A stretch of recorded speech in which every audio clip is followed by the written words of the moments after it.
ভাৰতৰ যশস্বী প্ৰধানমন্ত্ৰী নৰেন্দ্ৰ মোদী ডাঙৰীয়াই আগ্ৰহ প্ৰকাশ কৰিছিল আমি তেখেতৰ হৈ পেলাই গাঁৱে গাঁৱে গৈ ঘৰে ঘৰে গৈ পেলাই তেখেতৰ হৈ পেলাই যাতে আমি নমস্কাৰ জনাব পাৰোঁ তাৰ কাৰণে তেখেতে আমাক আগ্ৰহ প্ৰকাশ কৰিছিল। আজি আমি দলে বলে আহি ইয়াত ঘৰে ঘৰে আহিছোঁ। আমাৰ চিলনী পঞ্চায়তৰ অন্তৰ্গত বোকা গাঁৱৰ বালিগাঁৱত আমি আহি ঘৰে ঘৰে আমি ৰাইজৰ মাজত গৈ তেখেতক আচলতে প্ৰধানমন্ত্ৰী হৈ পেলাই আমি নমস্কাৰ জনাইছোঁ পুনতে। আৰু দ্বিতীয়তে আমি আশীৰ্বাদ বিচাৰিছোঁ সমান্তৰালভাৱে যে পুনৰবাৰ যাতে ভাৰতৰ প্ৰধানমন্ত্ৰী নৰেন্দ্ৰ মোদী ডাঙৰীয়াক আমি প্ৰধানমন্ত্ৰী ৰূপত অধিষ্ঠিত কৰাব পাৰোঁ।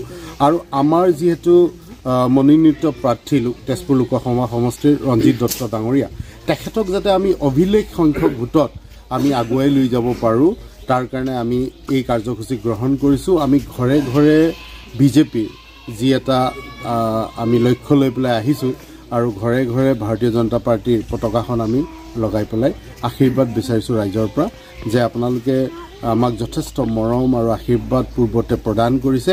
এই পুনৰবাৰ আকৌ যাতে আপোনালোকে আমাক আশীৰ্বাদ প্ৰদান কৰে, আপোনালোকৰ মৰমকণ আমাৰ প্ৰতি যি আছে সেইখিনি আপোনালোকে যাতে প্ৰদান কৰে, যাতে আমি ভাৰতবৰ্ষক যি এটা লক্ষ্য আমাৰ ভাৰতীয় জনতা পাৰ্টিৰ যে ভাৰতবৰ্ষক আমি বিশ্বগুৰুৰ আসনত অধিষ্ঠিত কৰাব বিচাৰোঁ।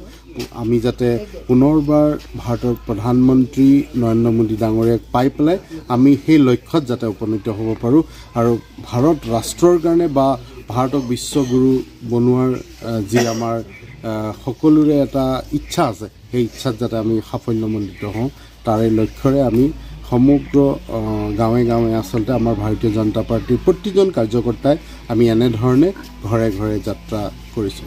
হয়, কংগ্ৰেছৰ প্ৰাৰ্থীগৰাকী প্ৰায় 2 লাখ ভোটত জিকিম বুলি তেওঁ কৈছে, আশাবাদী বুলি কৈছে, কি ক'ব?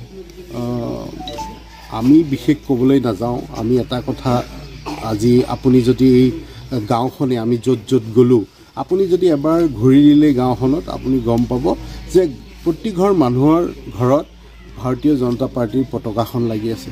সেই পতাকাখন চালেই গম পোৱা যায় যে আচলতে যে ৰাইজৰ কেনেকুৱা এটা বিশ্বাস আমাৰ প্ৰতি আছে, আন্তৰিকতা কেনেকৈ ৰাইজৰ আমাৰ প্ৰতি আছে।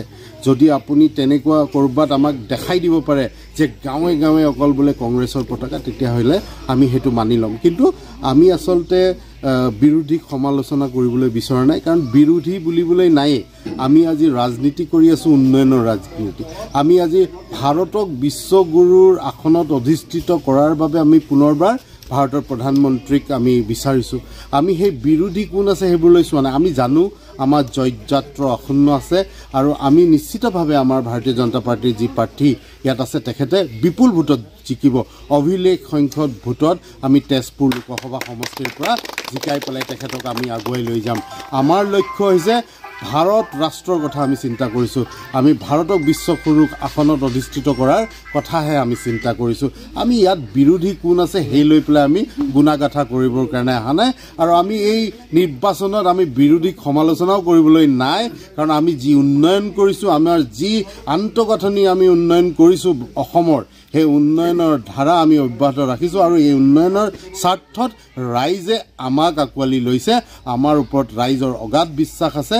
আৰু সেইকাৰণে আমি উন্নয়নৰ কথা লৈ, উন্নয়নৰ বাৰ্তা লৈ আমি ৰাইজৰ মাজলৈ যাবলৈ বিচাৰিছোঁ। আমি সেই দিবা স্বপ্নত নাই। কংগ্ৰেছৰ প্ৰাৰ্থীজনৰ হয়তো দিবা স্বপ্ন হ'ব পাৰে, দিনতে তেওঁ সপোন দেখিব পাৰে, তেওঁ দেখিব পাৰে, তেওঁলোকৰ সপোন দেখি দেখিয়ে পাৰ হৈছে। বৰ বিশেষ ক'বলৈ নাযাওঁ। উন্নয়ন কৰিছোঁ, উন্নয়নৰ স্বাৰ্থত আজি ৰাইজৰ মাজলৈ আহিছোঁ।